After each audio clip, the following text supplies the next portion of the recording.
The restaurant overlooked the harbor, all soft lighting and white tablecloths.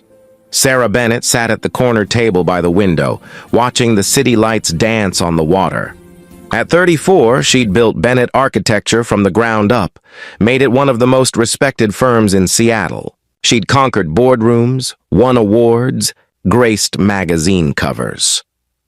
But tonight, sitting in her wheelchair wearing a champagne-colored dress and feeling her stomach twist with nerves, she felt like a teenager again. "This is ridiculous," she muttered to herself, checking her phone for the third time. Her best friend Linda had set this up. "Just give it a chance," Linda had pleaded. "Daniel is a good guy, really." Sarah had her doubts. In the 2 years since the accident, since a drunk driver had changed everything one rainy November night, dating had become complicated. Some men treated her like she was made of glass. Others couldn't see past the wheelchair. A few had been kind but clearly uncomfortable, ending the evening early with polite excuses. She'd almost canceled 3 times today. The hostess approached, looking apologetic. "Miss Bennett, I have a gentleman here who says he's meeting you, but—" She hesitated, glancing toward the entrance. Sarah followed her gaze and felt her heart sink. The man walking toward her wasn't wearing a suit. He wore work jeans with motor oil stains, a denim jacket over a dark t-shirt, and boots that had seen better days. His brown hair was slightly disheveled, as if he'd just run his fingers through it. He had a strong jaw with a day's worth of stubble and hands that looked like they'd built things, fixed things. He looked nothing like the corporate lawyer Linda had described. "Sarah Bennett?" he asked, his voice carrying a hint of uncertainty. He had warm brown eyes that crinkled at the corners, and despite everything, Sarah found herself noticing how handsome he was. Mid-30s, maybe 6 feet tall, with broad shoulders and an easy way of moving. "Yes," she said carefully. "And you are—" Owen Matthews."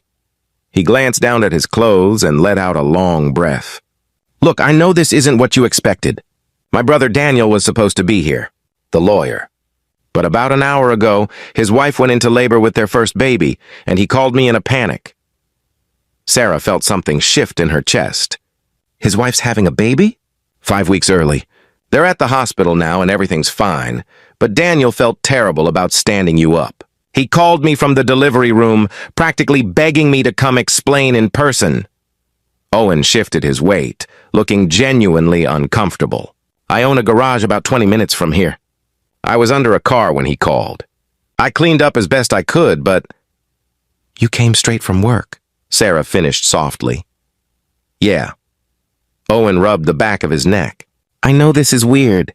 I can just leave and Daniel will call you tomorrow to apologize properly. I just didn't want you sitting here thinking you'd been stood up or something. That would have been worse."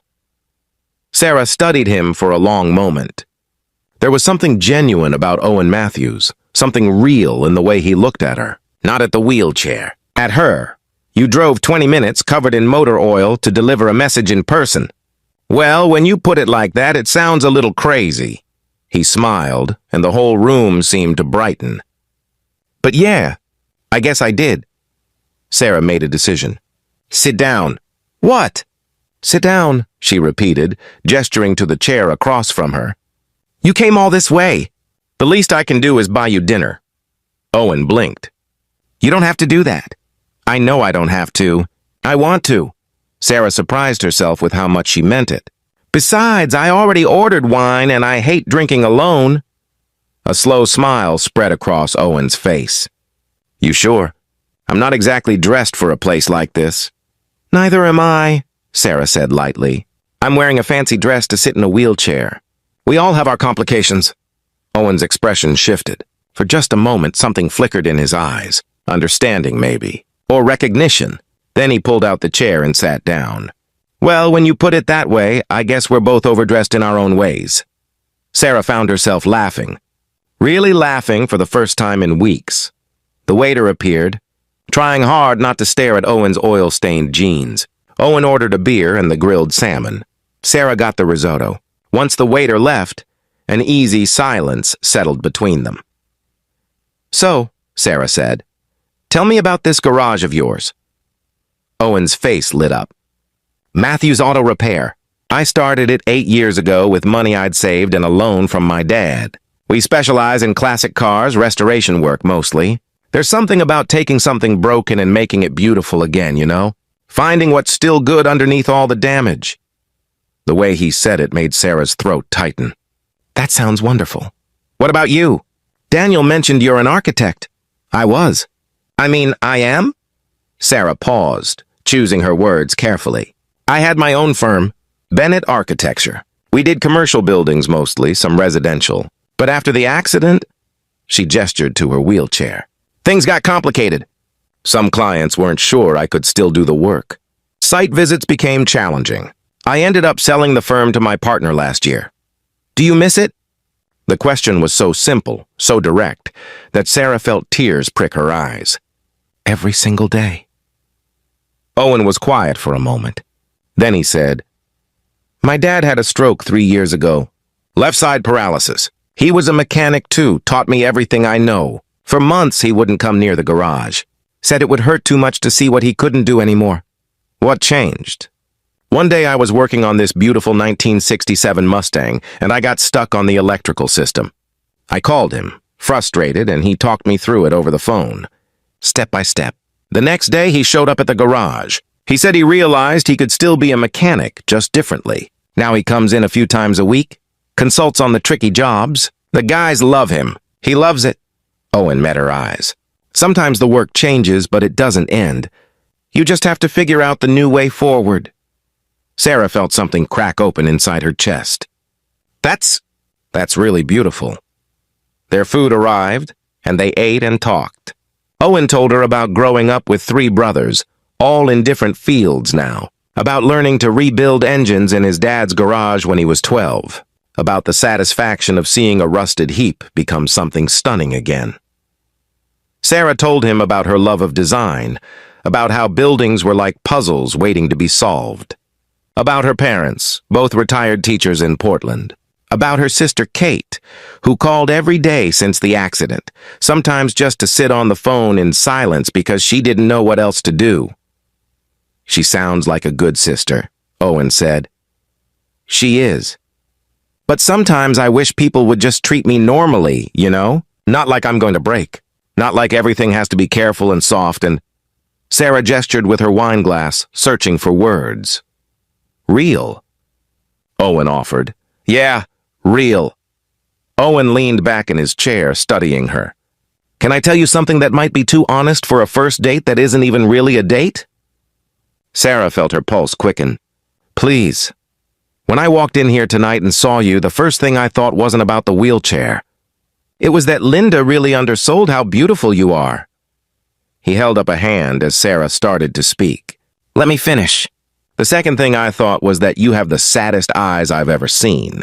Like someone who's forgotten how to hope for things. Sarah's breath caught. That's too honest. Accurate? She set down her wine glass with a shaky hand. 2 years. It's been 2 years, and I still wake up some mornings forgetting. I try to get out of bed the old way, and I can't, and it hits me all over again. Everything I lost. Everything that changed. Everything you lost, Owen repeated slowly. Or everything that changed. What's the difference? One means it's over. The other means it's different. Owen leaned forward. Sarah, I've spent my whole adult life taking broken things and fixing them. Not making them like new. Making them into something that works. Maybe better than before because you understand them differently now. You appreciate what you have instead of taking it for granted. A tear slid down Sarah's cheek. I haven't designed anything in over a year. I'm afraid I forgot how. Do you want to design again? More than anything? Then you will. Owen said it with such simple certainty that Sarah almost believed him. Maybe not the same way. Maybe better. But you will. They sat together as the restaurant emptied around them, talking until the waiter politely mentioned they were closing. Owen paid the bill despite Sarah's protests. Next time, he said, you can get it. Next time? Owen smiled, standing and pulling on his denim jacket. Yeah, if you want. I know this wasn't a real date, and I'm not the guy you were supposed to meet, but I'd really like to see you again. Maybe somewhere I can wear clean clothes. Sarah felt something she hadn't felt in 2 years. Hope, small and fragile, but real. I'd like that too. Owen walked her to her car, a modified van with hand controls. He didn't hover or try to help unnecessarily, just walked beside her, matching her pace. "Thank you," Sarah said, "for tonight." "For being honest. For seeing me?" "Thank you," Owen replied, "for giving a grease monkey in dirty jeans a chance." He paused. "Can I call you tomorrow?"